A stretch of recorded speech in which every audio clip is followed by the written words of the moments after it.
আসসালামু আলাইকুম। আমি নাঈমুল মোর্শেদ নীরব, স্বাগতম জানাচ্ছি আমাদের চ্যানেলে। এবং আমরা আমাদের চ্যানেলে গত ভিডিওগুলোর দ্বারা পর্যানুক্রমিকভাবে আমরা প্রথম থেকে সকল মোটামুটি ইম্পর্টেন্ট সাক্ষ্য আইনের ধারাগুলো আলোচনা করেছি এবং সেই ধারাগুলো পর্যালোচনাভাবে আলোচনা করতে করতে আজকে আমরা প্রায় শেষের দিকে চলে এসেছি। এবং আজকে আমরা মোটামুটি 134 পর্যন্ত আমাদের গত সব ভিডিওগুলো দ্বারা কভার করা হয়েছে। তো 134-এর পর থেকে ইম্পর্টেন্ট যতগুলো সেকশন আছে মোটামুটি সব সেকশনগুলো আজকে আলোচনা করে আমরা সাক্ষ্য আইনের মোটামুটি একটা প্যাকেজের মতো বলা যায়, যে মোটামুটি প্যাকেজের মতো আমরা প্রত্যেকটি ইম্পর্টেন্ট সেকশনগুলো আলোচনা করে ফেলেছি। এগুলো সম্পর্কে মোটামুটি আইডিয়া থাকলে আমরা প্রি রিটেন সবগুলোই কভার করতে পারবো ইনশাল্লাহ। তো আজকে আমরা 134-এর পর থেকে আলোচনা করব। তো 134-এর পরে যে বিষয়গুলো আছে সেগুলো হচ্ছে যে সাক্ষ্য গ্রহণের পদ্ধতিগুলো সম্পর্কে আলোচনা করা হয়েছে। 135 সেকশন থেকে সেই বিষয়টি শুরু হয়েছে। তো আজকে আমরা আলোচনা করব সাক্ষ্য গ্রহণের যে পদ্ধতিগুলো আছে সেগুলো সম্পর্কে। তো ধারা 135 থেকে যদি আমরা আলোচনা করি, শুরুতেই ধারা 135-এ বলা আছে যে একটি সাক্ষী গ্রহণের ক্ষেত্রে সাক্ষীর যে ক্রমটি থাকে বা সাক্ষীর গ্রহণের যে নিয়মাবলী থাকে সেগুলো অ্যাকচুয়ালি আদালত বিবেচনা করবে। ফৌজদারি বা সিপিসি, দেওয়ানি, সিআরপিসি বা সিপিসিতে যেই নিয়মাবলী আছে সেই নিয়মাবলী অনুযায়ী বিবেচনা করা হবে। যদি ফৌজদারি বা দেওয়ানি ক্ষেত্রগুলোতে কোনো ধরনের আলোচনা না করা থাকে সাক্ষী গ্রহণের বিষয়ে, তাহলে সেই ক্ষেত্রে আদালত নিজে যেই বিষয়টি বিবেচনা করবে বা যে বিষয়টি ফিক্স করে দিবে সেভাবে সেখানে সাক্ষীর ক্রমটি মানে সেই অনুযায়ী সাক্ষীটি দেওয়া হবে। তো এটা বলা আছে ধারা 135-এ। এরপরে ধারা 136-এ বলা আছে যে সাক্ষী যে সাক্ষ্যগুলো দেবে সেই সাক্ষ্যগুলো একমাত্র বিবেচনার ক্ষমতা হলো আদালতের। আদালতই বিবেচনা করবে যে সাক্ষীগুলো গ্রহণযোগ্য কিনা, সাক্ষীগুলো অ্যাপ্রোপ্রিয়েট কিনা, আদৌ সেগুলো গ্রহণ করে সামনের দিকে এগিয়ে যাওয়া যাবে কিনা, এই বিষয়গুলো সম্পর্কে এই বিবেচনামূলক বা ডিসক্রিশনারি পাওয়ারটা সম্পর্কে আলোচনা করা হয়েছে ধারা 136-এ। এরপরে যে আমরা যেই বিষয়গুলোতে যাব সেগুলো হচ্ছে ইম্পর্টেন্ট সেকশন বলা যায়, সেটি হচ্ছে ধারা 137-এ। ধারা 137-এ হলো যেই স্বাক্ষর যেই ক্রমটি আছে সেই ক্রমের সংজ্ঞাগুলো আলোচনা করেছে। স্বাক্ষর মধ্যে বিষয়বস্তুগুলো আছে, যে স্টেজগুলো আছে সাক্ষ্য দেওয়ার ক্ষেত্রে, সেগুলো হচ্ছে প্রথমত দেয়া হয় জবানবন্দি, তারপরে আসে জেরা, তারপরে আসে পুনঃজবানবন্দি। তো তারপরে যদি প্রয়োজন পড়ে সেক্ষেত্রে পুনঃজেরাও আসতে পারে। এগুলো আমরা আস্তে আস্তে আলোচনা করব।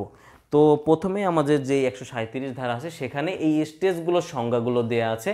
তো প্রথমে আমাদের যে বিষয়টি আছে সেটি হচ্ছে জবানবন্দিটি হচ্ছে যে পক্ষ কোনো সাক্ষীকে হাজির করে এবং সেই পক্ষ যখন সেই সাক্ষীকে পরীক্ষা করে, মানে যেই পক্ষ একটি সাক্ষীকে আহ্বান করেছে কোর্টে এসে সাক্ষী দেওয়ার জন্য, সেই পক্ষ যখন তাকে প্রশ্ন করে বা তার সাক্ষী গ্রহণ করে, তার বক্তব্য গ্রহণ করে, যে বা সে কি বিবৃতি দিচ্ছে সেটা গ্রহণ করে, সেটি হচ্ছে অ্যাকচুয়ালি জবানবন্দি। এরপরে বিষয়টি হচ্ছে যে জেরা। এই যে জবানবন্দিটি দেওয়া হয়েছে এটার পরিপ্রেক্ষিতে প্রতিপক্ষ যে পার্টি থাকে, মানে অপর যে পার্টি থাকে, সে যখন ওই সাক্ষীকে পরীক্ষা করে, তার সত্যতা নিরূপণ করার জন্য যে পরীক্ষাটা করে সেটি হচ্ছে জেরা। এবং জেরাতে অপরপক্ষ তাকে কোশ্চেনটা করে যে সে যে বক্তব্যগুলো দিয়েছে সেগুলো সঠিক নয়, সে এই ধরনের বিষয়গুলো প্রমাণ করার চেষ্টা করে এই জেরার দ্বারা। এরপরের বিষয় ধাপ যেটি আছে সেটি হচ্ছে পুনঃজবানবন্দিটি হচ্ছে জেরার পরে সাক্ষ্য উপস্থাপনকারী যখন পুনরায় ওই সাক্ষীকে, যারা সাক্ষ্য আহ্বান করে শুরুতে জবানবন্দি নিয়েছে এবং তারপরে অপরপক্ষ জেরা করেছে, এবং তখন যদি আবার পরবর্তীতে প্রয়োজন বোধ করে তার আবেদন করে ওই সাক্ষীকে পুনঃজবানবন্দি নিতে পারে, আবার তারা একটি পুনঃজবানবন্দি নিয়ে কিছু প্রমাণ করার ট্রাই করতে পারে। তো এখানে আমাদের এই বিষয়ে বুঝতে হবে অ্যাকচুয়ালি এই বিষয়গুলোর উদ্দেশ্য, এই স্টেজগুলোর উদ্দেশ্যটা কি, কেন এই স্টেজগুলো আছে। তো জবানবন্দি গ্রহণের যে উদ্দেশ্যটা আছে সেটি হচ্ছে সাক্ষী যে আহ্বানকারী আছে সেই আহ্বানকারী পক্ষ তার নিজস্ব বক্তব্যগুলো কোর্টে পেশ করা হচ্ছে এই জবানবন্দির উদ্দেশ্য। এবং তার পাশাপাশি প্রাসঙ্গিক যে বিষয়গুলো আছে, বিচার্য বিষয়ের সাথে প্রাসঙ্গিক যে বিচার্য বিষয়গুলো আছে সেগুলোর তথ্য বিবৃতি আদালতে উপস্থাপন করা, সেটিও তার একটি উদ্দেশ্য। এবং পুনঃজবানবন্দি যে আবার নেওয়া হচ্ছে জেরার পরে যদি প্রয়োজন পড়ে, সেটির উদ্দেশ্যটা হচ্ছে জেরায় যে জেরায় ক্ষতিগ্রস্ত সাক্ষী আহ্বানকারী পক্ষের সাক্ষ্য পুনরুদ্ধার, মানে হচ্ছে জেরায় যদি তারা কোনো ধরনের তাদের ডিফেন্স করে জেরায় অপরপক্ষ তাদেরকে দুর্বল করে ফেলে, তাহলে তো সেই দুর্বলতাটা কাটিয়ে তাদের আবার সাক্ষী আহ্বানকারী পক্ষ আবার তাদের সাক্ষ্যটিকে পুনরুদ্ধার করে এবং তাদের সিচুয়েশনটাকে আবার পূর্বের স্থানে, তাদের দাবির স্থানে নিয়ে যাওয়ার জন্য তারা আবার পুনর্জবানবন্দি করে থাকে। এবং তারপরে আরেকটি উদ্দেশ্য, আরও কিছু উদ্দেশ্য এখানে আছে, সেটা হচ্ছে জেরায় যে সকল বিষয় উত্থাপন করা হয় সে সকল বিষয় ব্যাখ্যা করা।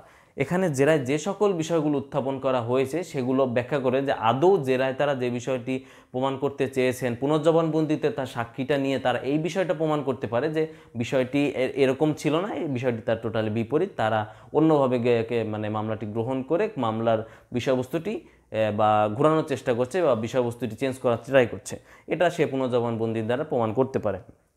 এরপরে বিষয়টা হচ্ছে যদি কোনো বিষয়ে ভুল করে উপস্থাপন করা না হয় তাহলে পুনর্জবানবন্দি গ্রহণের সময় আদালতের অনুমতি নিয়ে নতুন সেই সকল বিষয় অবতারণা করা যায়। তো যদি নতুন কোনো বিষয় উপস্থাপন হয় তাহলে বা নতুন কোনো বিষয় যদি হাজির করা প্রয়োজন মনে করে তাহলে আদালতের অনুমতি নিয়ে পুনর্জবানবন্দিতে আবার তারা নতুন একটি বিষয় উপস্থাপন করতে পারে। তো এটি হচ্ছে অ্যাকচুয়ালি যে জবানবন্দি এবং পুনর্জবানবন্দির কিছু উদ্দেশ্য। তো জেরাটার মেইন উদ্দেশ্য হচ্ছে যে সত্যতা যেটা থাকে তারা সত্যটা নিরূপণ করতে চায়, এটা হচ্ছে জেরার অ্যাকচুয়াল উদ্দেশ্য।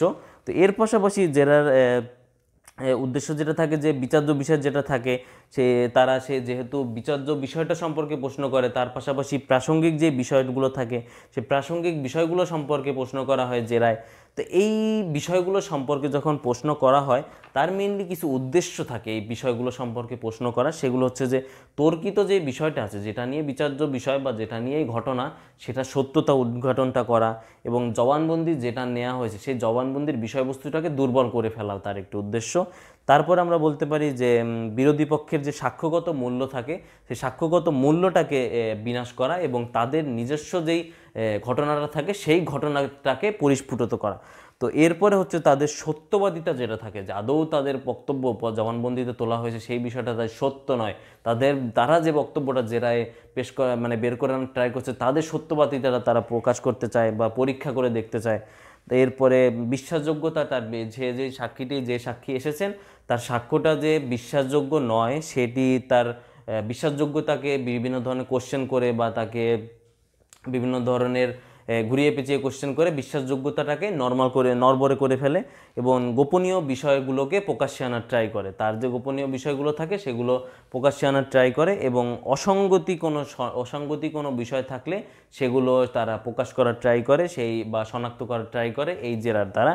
তো এটি আলোচনা করা হয়েছে এই 137-এ। তো এটি 137 না, সরি 138-এ।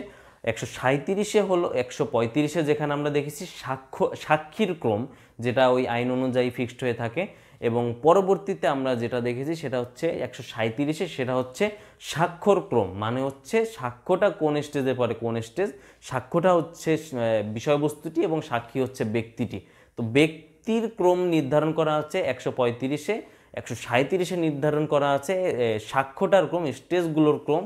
এবং এই হলো তাহলে আমাদের জবানবন্দি, পুনর্জবানবন্দি এবং জেরার বিষয়বস্তু। এরপরে যে আমাদের বিষয়বস্তুগুলো আছে সেটিও আমরা ধীরে ধীরে আলোচনা করব। সেটি আমরা যদি বলি তাহলে এরপরে আমরা 141 ধারা আছে আমাদের ইম্পর্টেন্ট, সেখানে ইঙ্গিতবাহী প্রশ্ন সম্পর্কে আলোচনা করা আছে 141-এ। ইঙ্গিতবাহী প্রশ্নটি হচ্ছে যে আপনি যখন কোর্টে কোনো ব্যক্তিকে প্রশ্ন করবেন সেই প্রশ্নের মধ্যে আপনার উত্তরটি থাকবে, সেটি হচ্ছে অ্যাকচুয়ালি ইঙ্গিতবাহী প্রশ্ন। যেমন কোনো বাদীকে যদি কোনো সাক্ষীকে যদি জিজ্ঞেস করা হয় যে সে এখানে চাকরি করেন কি না, এটা জাস্ট একটা নর্মাল কোশ্চেন, কিন্তু যখন তাকে জিজ্ঞেস করা হবে যে আপনি কি বাদীর আন্ডারে এখানে চাকরি করেন কি না, এখানে যে বাদীর আন্ডারে উল্লেখ করেই দেওয়া হয়েছে অলরেডি, মানে তার কোশ্চেনের মধ্যে অলরেডি তাকে একটি উত্তরের ইন্ডিকেট করে দেওয়া হয়েছে যে তার উত্তরটি সে কী চাচ্ছেন। তো এই বিষয়টি হচ্ছে যে হ্যাঁ বা না দ্বারা যেই উত্তরটি দেওয়া যায় সেটি হচ্ছে ইঙ্গিতবাহী প্রশ্ন, এবং ইঙ্গিতবাহী প্রশ্নের যে উত্তরগুলো বিষয়টি আছে সেটি হচ্ছে ধারা 141-এ আলোচনা করা হয়েছে। তো এরপরে আমরা যে ইম্পর্টেন্ট বিষয়গুলো দেখতে পারি, যে এগুলো আমরা পরীক্ষায় আসার সম্ভাবনা আছে, তো সেখানে আমরা দেখতে পারি যে ধারা 143 আছে, সেখানে বলা হয়েছে যে জেরায় আমরা ইঙ্গিতবাহী প্রশ্ন করা যাবে। তারপরে ধারা 138-এ বলা আছে যে শুধু জবানবন্দির বিষয়ই নয় বরং প্রাসঙ্গিক সকল বিষয়ে জেরা করা যাবে। এরপরে 146 ধারায় বলা আছে জেরার সময় সাক্ষীর সত্যবাদিতা পরীক্ষা, সে কে এবং অবস্থান কি উদ্ঘাটন করা যায়, বা তার বিশ্বাসযোগ্যতা নড়বড়ে কিনা বা বিশ্বাসযোগ্যতা অটল কিনা সেই বিষয়গুলো প্রমাণ করা যায়। এরপরে 145 ধারাতে বলা আছে যে পূর্ববর্তী যে লিখিত বক্তব্যগুলো আছে সেই সম্পর্কে জেরার বিষয়বস্তু। পূর্ববর্তী লিখিত বক্তব্য বলতে এখানে সিআরপিসিতে আমরা দেখে থাকি 164 ধারা অনুযায়ী যে এই বক্তব্য লিখিত হয়ে থাকে, বা 161 ধারা অনুযায়ী যে বক্তব্য গ্রহণ করা হয়ে সাক্ষ্য গ্রহণ করা হয়ে থাকে, বক্তব্য গ্রহণ করা হয়ে থাকে। এই যে পূর্ববর্তী যে লিখিত কিছু বিষয়বস্তু থাকে এই বিষয়বস্তুগুলো সম্পর্কে জেরা করা যেতে পারে, এটা বলা আছে 145-এ। তো 143 দেখলাম আমরা সেখানে যে শুরুতে, সেটা হচ্ছে যে ইঙ্গিতবাহী প্রশ্ন করা যাবে জেরাতে, এবং পূর্ণ জবানবন্দি এবং জবানবন্দির ক্ষেত্রে যেই বিষয়টি করা যায় না। এরপর 138 ধারাতে দেখলাম যে জবানবন্দির বিষয়ই নয় বরং প্রাসঙ্গিক সকল বিষয়ে জেরা করা যেতে পারে। এবং 146 ধারায় আমি মাত্র আলোচনা করলাম যে সত্যবাদিতা পরীক্ষা করা, যে আদৌ সে যে বিষয়টি প্রকাশ করছে সেটি সত্য কিনা সেটি প্রমাণ করা যায়, এবং সে কে, তার অবস্থান কি, এই বিষয়গুলো উদ্ঘাটন করা যায়। 146 ধারায় এগুলো আলোচনা করা আছে। এবং 145 ধারায় এই পূর্ববর্তী যদি কোনো লিখিত বক্তব্য থাকে সেই বক্তব্যগুলো সম্পর্কে যেটা করা যায় সেটা 145 ধারায় বলা আছে। তো এরপরে আমাদের যে ইম্পর্টেন্ট বিষয়গুলো আছে সেটা বলতে পারি 148 ধারা থেকে বলতে পারি, যেটা হচ্ছে যে জেরায় যে সকল প্রশ্ন করা যায় না, সেটা আছে অ্যাকচুয়ালি 148 ধারা থেকে। জেরায় কিছু কিছু ইন্ডিকেশন দিয়ে দেওয়া হয়েছে বা ইন্ডিকেট করে দেওয়া হয়েছে যেসব বিষয়বস্তুগুলো বা যে ধরনের প্রশ্নগুলো যেটা অ্যাকচুয়ালি করা যায় না। যেমন হচ্ছে 148 ধারাতে যেটা বলা হয়েছে এমন কোনো প্রশ্ন যেটা মামলার সাথে রিলেটেড নয় বা তার সাক্ষীর চরিত্রে আঘাত করবে, এই ধরনের কোনো বিষয়বস্তু যদি থাকে যেটা বিশ্বাসযোগ্যতা নষ্ট করে, এইগুলো সে উত্তর দিবে কি দিবে না, আদৌ সে উত্তর দিবে কি দিবে না তা অ্যাকচুয়ালি আদালত নির্ধারণ করে দিবে। আদালত যদি সেখানে বলে যে না এই ধরনের কোনো সাক্ষ্য দেয়া এখানে উত্তর দেওয়ার প্রয়োজনে, তাহলে সে দিতে বাধ্য নয়, এবং যদি আদালত বলে দিতে হবে তাহলে সেখানে দিবে। এটা টোটালি আদালতের ডিসক্রিপশনের একটি পাওয়ার। তো এরপরে 149 ধারায় বলা হয়েছে যে জেরায় যুক্তিসঙ্গত কারণ ব্যতীত কোনো প্রশ্ন করা যাবে না। এখানে জেরাতে আমরা যে ডিফেন্সটা করা হয়, অপরপক্ষ যে ডিফেন্সটা করে, এখানে অবশ্যই প্রত্যেকটি কোশ্চেন যুক্তিসঙ্গত কারণ বেসিস হতে হবে। এরপর 150-এ যেটা বলা আছে যদি সে অযৌক্তিক বা কুৎসাজনক বা বিরক্তিকর কোনো কোশ্চেন করে থাকে, তাহলে সেই যৌক্তিক কারণ ছাড়া কোশ্চেনের জন্য আদালত চাইলে হাইকোর্ট বা উক্ত আইনজীবী যে বারের অধীনস্থ বা যে বারের আন্ডারে ওকালতি করে থাকে সেই বারের কর্তৃপক্ষের অধীনে একটি শাস্তির ব্যবস্থা বা শাস্তির জন্য আবেদন করতে পারে 150 ধারার আন্ডারে। এরপর 151 ধারায় বলা হচ্ছে যে আদালত কোনো অশ্লীল বা কুৎসাজনক প্রশ্ন বা অনুসন্ধান যদি করে থাকে কোনো আইনজীবী, সেখানে আদালত নিষেধ করতে পারবে, এবং এটা আদালত প্রোহাইবিট করে দিয়েছে যে এই ধরনের কোনো কোশ্চেন করা যাবে না অশ্লীল বা কুৎসাজনকের কথা বলা আছে ধারা 151-তে। এবং এরপর 152-তে বলা আছে যেই প্রশ্নটি অপমানজনক বা বিরক্তিকরের উদ্দেশ্যে এসে জিজ্ঞেস করেছে, এই ধরনের কোশ্চেন আদালত নিষেধ করবে, এই ধরনের কোশ্চেন করা যাবে না 152 ধারা অনুযায়ী।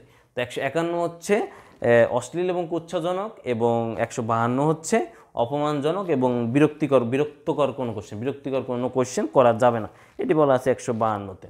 তো এরপরে আমরা আলোচনা করতে পারি 152-র পরে আমরা মোটামুটি ইম্পর্টেন্ট যে সেকশনগুলো আছে সেগুলো আলোচনা করে ফেলেছি। তো আমরা বলতে গেলে প্রায় অলমোস্ট আলোচনা শেষ প্রান্তে সাক্ষ্য আইনের।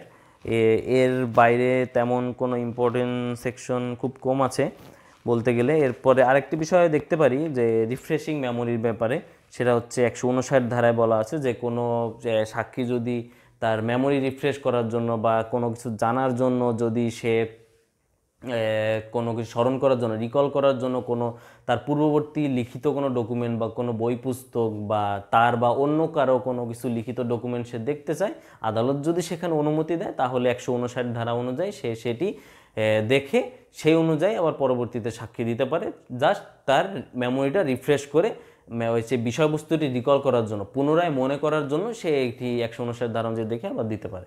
তো এটা 159 ধারা আলোচনা করা হয়েছে। তো আরেকটি আমাদের ইম্পর্টেন্ট বিষয় যেটি বাদ পড়ে গেছে সেটা হচ্ছে বৈরী সাক্ষ্য বা হোস্টাইল উইটনেসটি, সেটা আলোচনা করা হয়েছে ধারা 154-তে। ধারা 154-তে বলা হয়েছে যে একটি সাক্ষী যখন একজন সাক্ষীকে আহ্বান করা হয়, একটি পক্ষ যখন তার একটি সাক্ষীকে আহ্বান করে, সেই আহ্বানকারী পক্ষ যদি ওই পক্ষের যে আহ্বান করেছে তার বিপরীতে কোনো সাক্ষী দিয়ে থাকে, তাহলে ওই সাক্ষীটি সে যদি যেই সাক্ষীটি যদি বিরুদ্ধে যেই পক্ষ আছে, বিরুদ্ধ পক্ষ, সেই বিরুদ্ধ পক্ষর আন্ডারে চলে যায়, তখন সেটি বৈরী সাক্ষ্য হিসেবে উল্লেখ হবে। এবং এখানে বৈরী সাক্ষ্য শুধু বিরুদ্ধে সাক্ষ্য দিলেই বৈরী সাক্ষ্য হয়ে যাবে না, এটির জন্য তাকে আবেদন করে সেখানে বৈরী সাক্ষ্য হিসেবে ঘোষিত হতে হবে। তো এটি মানে হচ্ছে যে এক পক্ষ একটি সাক্ষ্য আহ্বান করলো, সাক্ষীকে আহ্বান করলো, সে এসে তার পক্ষে কথা না বলে অপর পক্ষে এমন একটি বক্তব্য দিল যেটা অপর পক্ষের পক্ষে চলে যাচ্ছে। তো সেই ক্ষেত্রে সেটিকে বৈরী সাক্ষ্য হিসেবে ঘোষিত করা যেতে পারে ওই পক্ষের আবেদনের মাধ্যমে। এবং এখানে 154 বিষয়টি হচ্ছে যে সে চাইলে সেই সাক্ষীকে আবার তারা জেরা করতে পারে। যারা আহ্বান করেছিল জবানবন্দির জন্য সাপোজ, সে যেহেতু তার বক্তব্য বিপরীতে চলে গেছে, সেহেতু তারা চাইলে সেখানে তাকে পরীক্ষার জন্য তারা জেরা করার আবেদন করতে পারে আদালতের কাছে, এবং আদালত চাইলে সেখানে তাদেরকে জেরা করার সুযোগ দিতে পারে।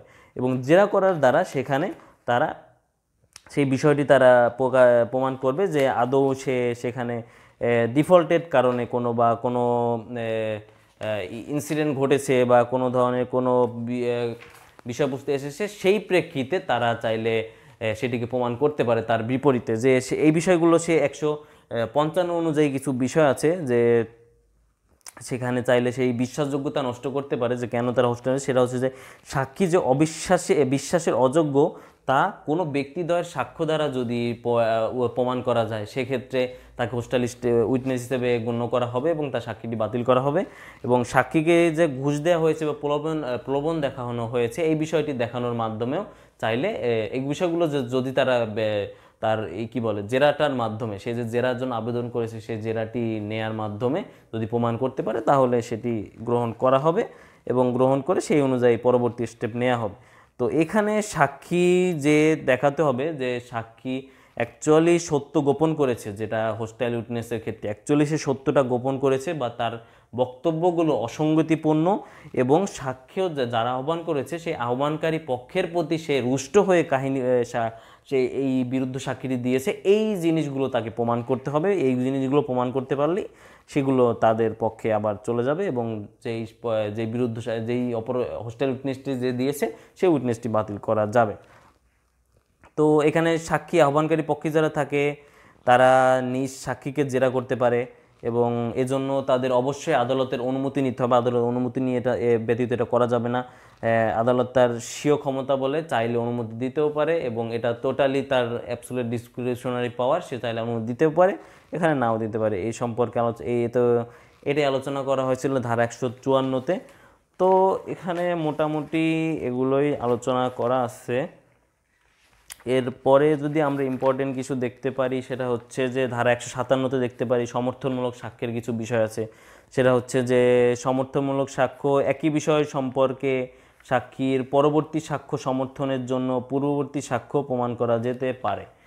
সেটা হচ্ছে যে একজন সাক্ষী যখন সাক্ষীর পরবর্তী সাক্ষ্য সমর্থন করাতে যায়, তখন যদি সে পূর্ববর্তী কোনো সাক্ষ্য দিয়ে থাকে সেটার সাথে কন্ট্রাডিক্ট করতে পারবে না, সেটার সাথে সে মিলিয়ে বলতে পারে যে পূর্বে সে এই ধরনের কোনো একটি সাক্ষী দিয়েছিল এবং বর্তমানে সে এই ধরনের সাক্ষী দিচ্ছে, এভাবে সে পূর্ববর্তী সাক্ষী দ্বারা পরবর্তী সাক্ষ্য প্রমাণ করতে পারে।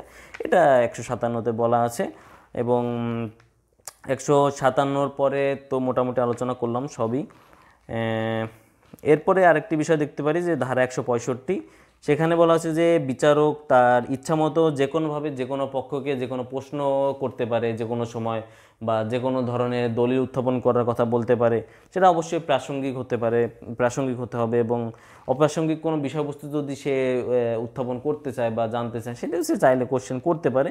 এবং এই সম্পর্কে কোনো পক্ষ বা কেউ কোনো প্রশ্ন উত্থাপন করতে পারবে না বা আদালতের অনুমতি ব্যতীত কেউ কাউকে জেরাও করতে পারবে না। একটি জেরা করতেও আদালতের অনুমতি লাগবে। তো এই বিষয়টি আলোচনা করা হয়েছে ধারা 165-তে।